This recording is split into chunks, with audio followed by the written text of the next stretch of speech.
It's 2019, Iranian police interrogation room. A woman named Mahin Akbari sits across from a detective. The detective is asking her about the recent passing of her 11th husband. Now he's asking her to provide a timeline of her previous marriages. She pauses. She's counting on her fingers. Then she states she cannot remember the exact number of former spouses who have experienced sudden medical episodes, resulting in termination of life functions. The detective is documenting this statement in the official record.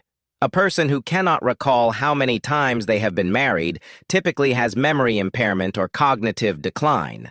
A person who cannot recall how many of their spouses have ceased living under suspicious medical circumstances represents a different category of inconsistency entirely. Between 2007 and 2019, Mahin Akbari entered into documented marriages with 11 different men across multiple provinces in Iran. All 11 marriages followed an identical pattern. The courtship period lasted between 2 weeks and 3 months. The marriage was formalized through standard legal proceedings. Within 6 months to 2 years of the wedding, the husband developed acute symptoms consistent with either hypoglycemic shock or systemic organ failure. Medical intervention was unsuccessful. The husband was pronounced deceased. Akbari collected insurance benefits, sold any jointly owned property, and relocated to a different city. Then the pattern repeated.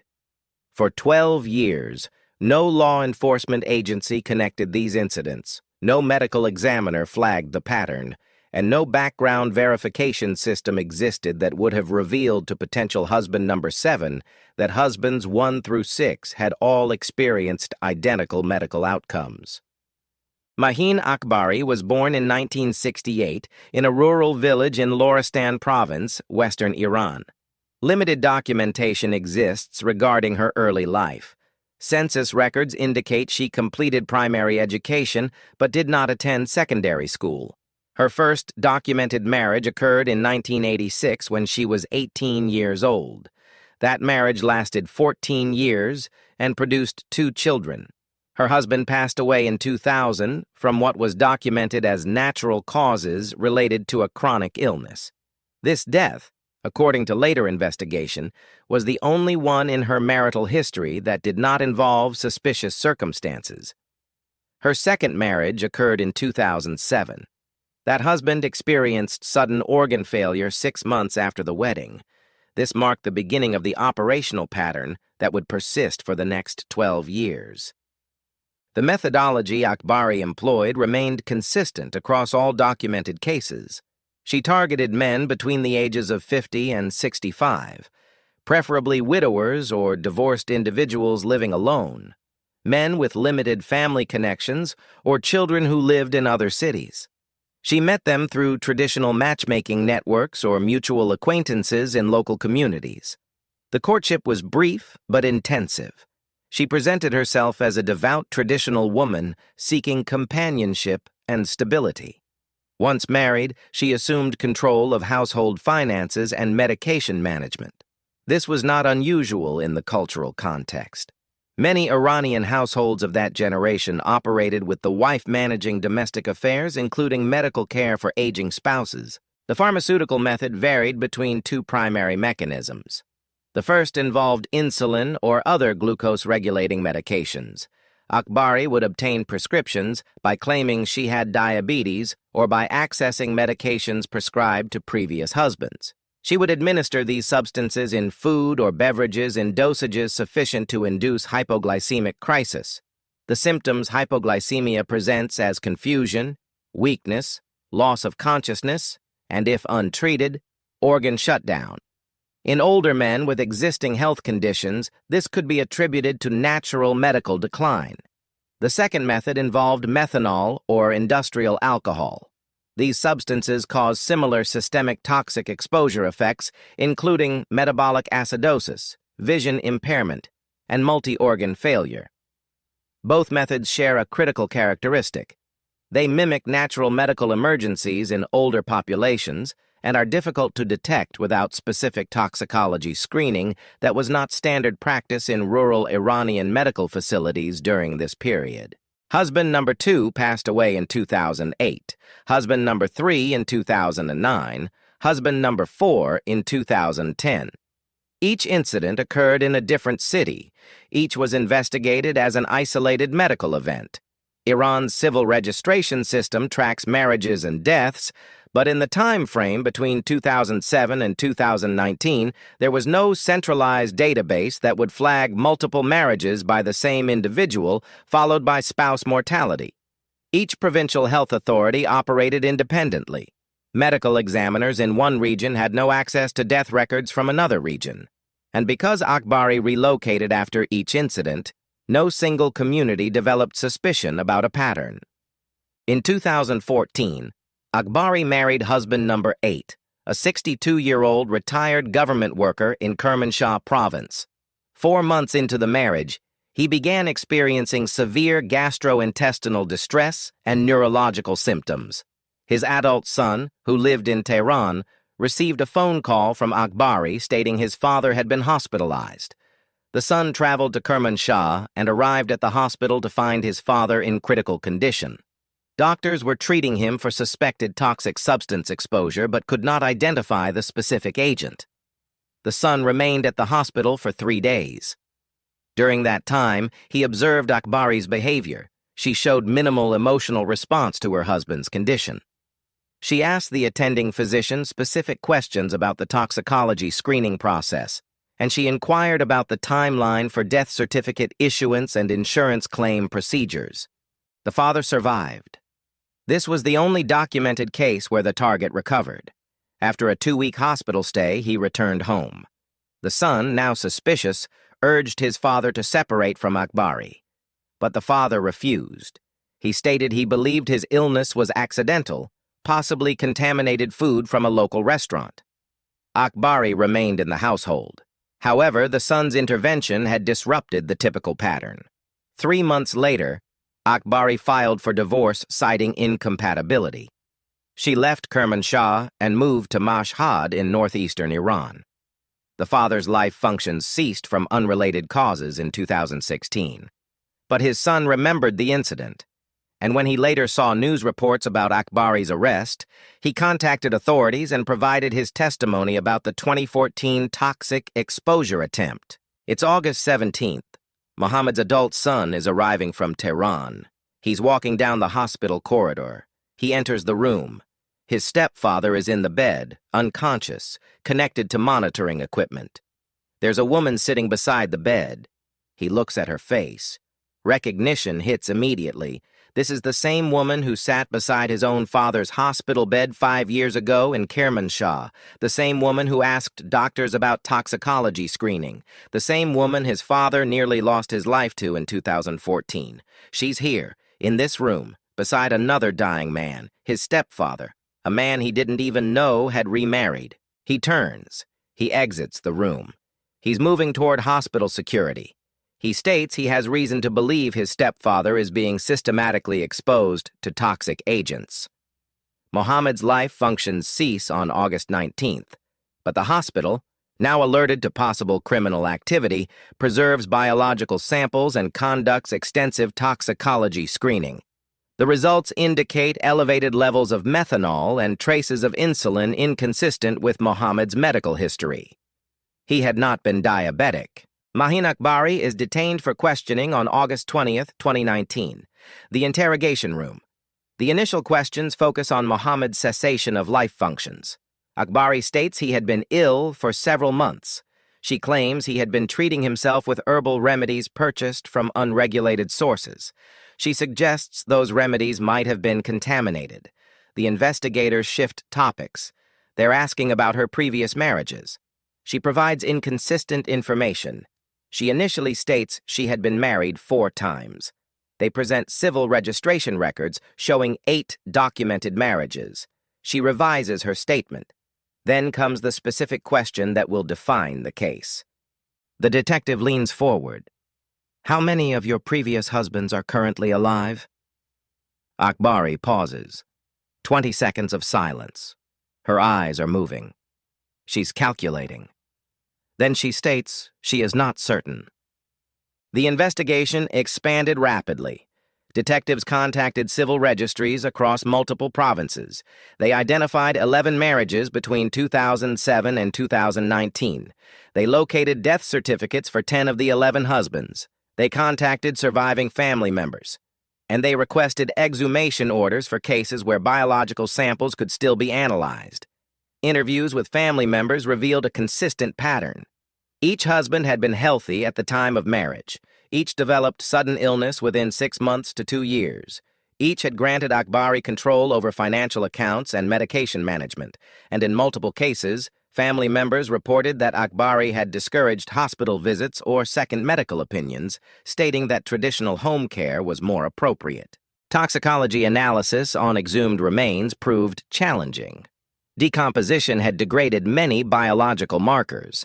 However, in 3 cases, sufficient tissue preservation allowed for detection of methanol metabolites and insulin concentrations inconsistent with the deceased's medical records. More significant was the pattern analysis. Forensic accountants traced Akbari's financial transactions across the 12-year period. After each husband's passing, she collected life insurance payouts ranging from 50 million to 200 million Iranian rials, equivalent at the time to approximately $1,200 to $4,800 USD. She sold any property or vehicles. She closed joint bank accounts. Total financial gain across all 11 marriages was estimated at approximately $35,000 USD. This is not a substantial sum by international standards, but in the economic context of rural and semi-urban Iran during this period, it represented significant financial security for someone with limited education and employment prospects. The trial began in 2020 in Tehran Criminal Court. Mahin Akbari was charged with multiple counts of premeditated termination of life functions and fraud. The prosecution presented testimony from 17 family members of deceased husbands. They presented financial records documenting the systematic pattern of insurance collection and asset liquidation. They presented the toxicology evidence from the 3 exhumed cases. And they presented the testimony of the son who had witnessed 2 separate toxic exposure attempts 5 years apart. The defense argued that the cessations of life functions were coincidental, that older men with pre-existing health conditions naturally have higher mortality rates, and that the prosecution had not definitively proven cause of termination in 8 of the 11 cases. The psychological profile developed during the trial identified Akbari as what forensic psychiatrists term a profit-motivated serial spouse eliminator. This category differs from passion-driven intimate partner violence. The violence is not impulsive. It is calculated, methodical, and repetitive. The victims are selected based on vulnerability and financial assets rather than emotional triggers. The perpetrator often displays minimal emotional attachment to the victims and can rationalize the deaths as necessary to maintain financial stability. During psychiatric evaluation, Akbari showed no indicators of psychosis or delusional thinking. She understood the legal and moral implications of her actions. She simply did not express significant emotional response to the concept that she had ended multiple human lives. One detail from the trial testimony provides insight into the operational psychology. A neighbor from one of the cities where Akbari had lived with husband number 5 testified that she had once asked Akbari how she coped with losing so many husbands. Akbari's response, documented in the neighbor's statement, "God gives and God takes away. I have learned not to become too attached." This statement reflects a cognitive framework where the deaths are externalized as divine will rather than personal agency. It is a dissociative mechanism that allows the perpetrator to continue functioning without confronting the psychological weight of repeated homicide. The verdict was delivered in February 2021. Mahin Akbari was found guilty on 5 counts of premeditated termination of life functions where toxicological or testimonial evidence met the burden of proof. She was found guilty on 6 counts of fraud. Iranian law permits capital punishment for premeditated termination of human life. The court sentenced Akbari to execution. As of the most recent available information from 2023, The sentence had not been carried out, and Akbari remained incarcerated pending appeals. The case generated significant attention within Iran regarding gaps in civil documentation systems. Following Akbari's arrest, the Iranian National Organization for Civil Registration announced initiatives to implement cross-provincial marriage and death record integration. The stated goal was to create flagging protocols for individuals with multiple marriages, followed by spouse mortality. However, implementation has been inconsistent. As of 2024, Iran still does not have a fully centralized system that would automatically alert authorities to patterns like the one Akbari executed. The question that investigators repeatedly asked during the trial was, how did she continue operating for 12 years without detection? The answer is systemic fragmentation. Each marriage existed in a separate administrative silo. Each death was investigated as an isolated medical event. The families of deceased husbands had no knowledge of each other, and Akbari's methodology was sophisticated enough to avoid triggering immediate suspicion. She did not use exotic poisons. She used substances that produced symptoms easily attributed to natural causes in the target demographic. She did not rush the timeline. She waited months after marriage before initiating the poisoning protocol, and she relocated after each incident, preventing any single community from observing the pattern. The financial motive was consistent across all cases, but the amounts were modest. This raises a secondary question. Was financial gain the sole motivator, or was there a psychological component? Forensic psychologists who reviewed the case noted that Akbari demonstrated a need for control and predictability. Marriage provided social legitimacy and access to resources. The elimination of the spouse after a defined period allowed her to reset the cycle without the complications of long-term relational maintenance. Some analysts suggested this represented a pathological approach to solving the practical problem of financial survival. She had limited employment skills. Traditional cultural norms made it difficult for a woman of her generation to achieve economic independence. Serial marriage with life insurance collection became, in her cognitive framework, a viable economic strategy. There is one documented statement from Akbari that was not included in the trial record but was mentioned in investigative journalism coverage of the case. During an early interrogation session, before she had legal representation, a detective asked her if she ever felt guilt about the terminations. Her response, "I gave them companionship. I took care of them.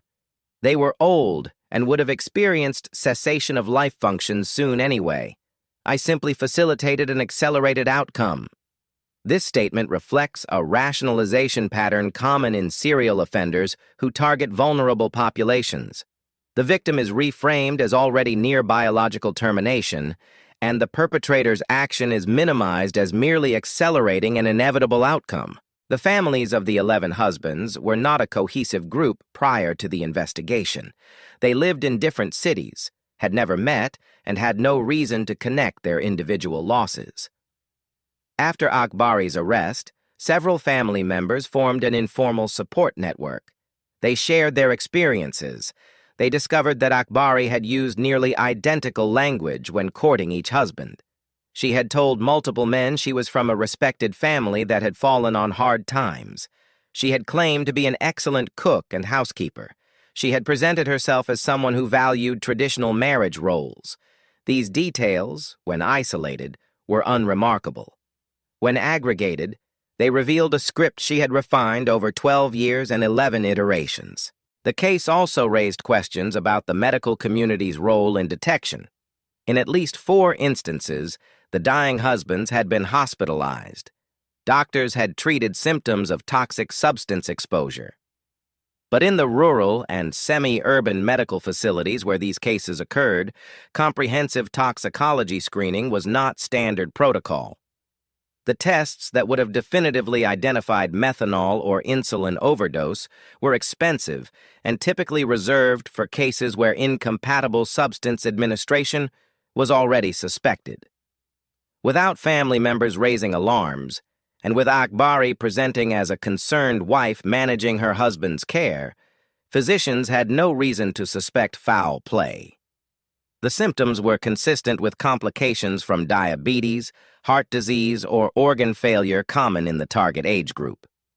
The son of husband number 8, the individual who ultimately triggered the investigation by recognizing Akbari at his stepfather's bedside, gave an interview to Iranian media in 2021. He described the moment of recognition as cognitive dissonance. He stated, "I saw her face and I knew exactly who she was. But my mind could not immediately process why my father would have married the same woman who had poisoned my father 5 years earlier. Then I realized she had not married my father twice. She had married 2 different men who both happened to be fathers I cared about." This statement contains a factual error. The 2 men were not both his father, but it illustrates the psychological impact of encountering a serial offender in a context where their pattern suddenly becomes visible. Iran's legal system does not provide the same level of public access to trial documents and forensic evidence as some other jurisdictions. Much of the detailed information about the Akbari case comes from state media reporting and interviews with investigators rather than direct court transcripts. This creates some limitations in verification.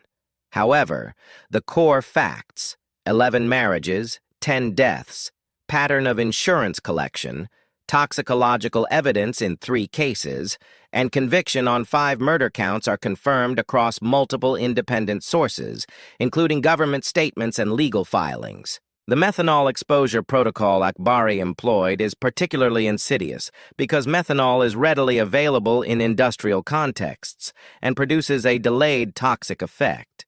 Initial consumption may cause only mild intoxication. The dangerous metabolites form hours later as the liver processes the substance. By the time severe symptoms appear, the victim may not connect their condition to anything they consumed earlier. For someone managing a household and preparing meals, introducing methanol into food or beverages is straightforward. And because the symptoms, vision problems, confusion, nausea, organ failure, can mimic other conditions, diagnosis requires specific awareness to order the correct tests. The insurance fraud component of the case was, in some ways, more straightforward to prove than the homicide charges. Financial records are concrete. They show policy purchases, premium payments, death certificate submissions, and benefit payouts. Across 11 cases, the pattern was identical. Policy purchased shortly after marriage. Premiums paid for 6 months to 2 years. Death certificate filed. Benefit collected. Policy closed. Accounts liquidated. Relocation to new city. The life insurance industry in Iran, like in many countries, does not have automatic cross-company verification systems. Each insurer processed each claim independently. No single insurance investigator saw the full pattern. After the conviction, Iranian insurance industry groups announced they would implement shared databases for fraud detection. The effectiveness of this initiative remains unclear.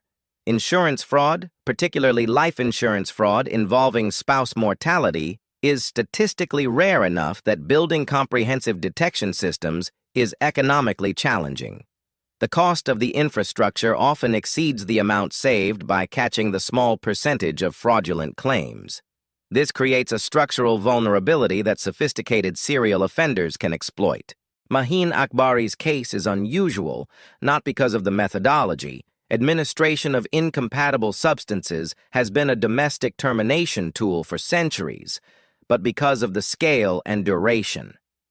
12 years, 11 marriages, 10 terminations of life functions, operating across multiple provinces with no detection until the final iteration when pure chance intervened. The chance was one son being connected to 2 different victims 5 years apart. Remove that single connection point, and the pattern might have continued. Husband number 12. Husband number 15. Until age or illness prevented her from continuing the operational cycle. The psychological literature on serial spouse eliminators identifies several common characteristics: selection of vulnerable, isolated targets, use of methods that mimic natural death, Financial motivation combined with emotional detachment. Brief mourning period followed by rapid reinitiation of the pattern. Akbari exhibited all of these markers.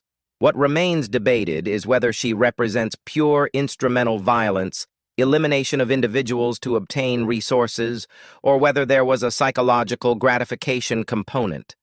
She never articulated enjoyment of the process, but she also never expressed genuine remorse. The psychiatric evaluations described her affect as flat when discussing the deaths.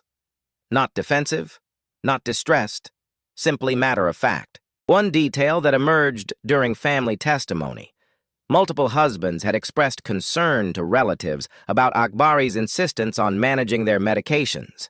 In at least 3 cases, the husbands had mentioned that Akbari was giving them supplements or traditional remedies she claimed would improve their health. At the time, this seemed like attentive care. In retrospect, it was the introduction of incompatible biological agents. This highlights the fundamental challenge in detecting this type of offense. The same behaviors that signal caregiving, preparing food, managing medications, monitoring health symptoms, are the exact behaviors required to successfully administer toxic substances to someone. The perpetrator hides in plain sight by performing the role they are expected to perform. The question investigators returned to repeatedly during the trial was the one Akbari herself could not answer. Exactly how many husbands had she caused to cease living? The prosecution proved 5 cases.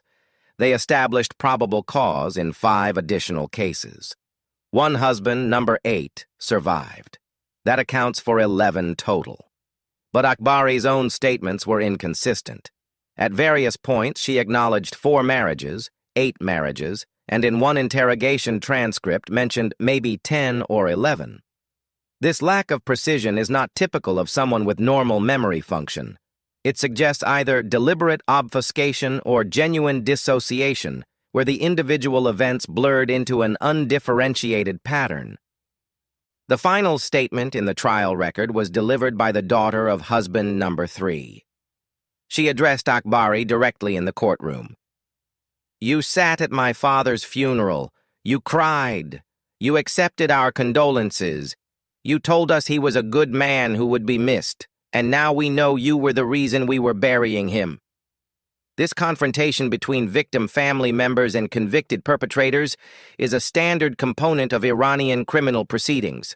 Akbari's response was not documented, but courtroom observers reported she showed no visible emotional reaction. If the March 2007 initiation of the pattern, when husband number 2's life function ceased under suspicious circumstances, had been flagged to a centralized mortality database that tracked marriage death intervals for the same individual across provincial boundaries, would husband number 3 have met Mahin Akbari in 2009? Would husband number 6 have married her in 2012? Would Mohammed, husband number 11, have entered that marriage contract in March 2019? The answer depends entirely on whether you believe the systems we construct to track documented patterns of spouse mortality following serial marriage should be designed to communicate across jurisdictional boundaries. As of 2024, in Iran and in many other countries, those systems still operate in fragments, and in the spaces between those fragments, patterns remain invisible until chance or persistence forces them into view.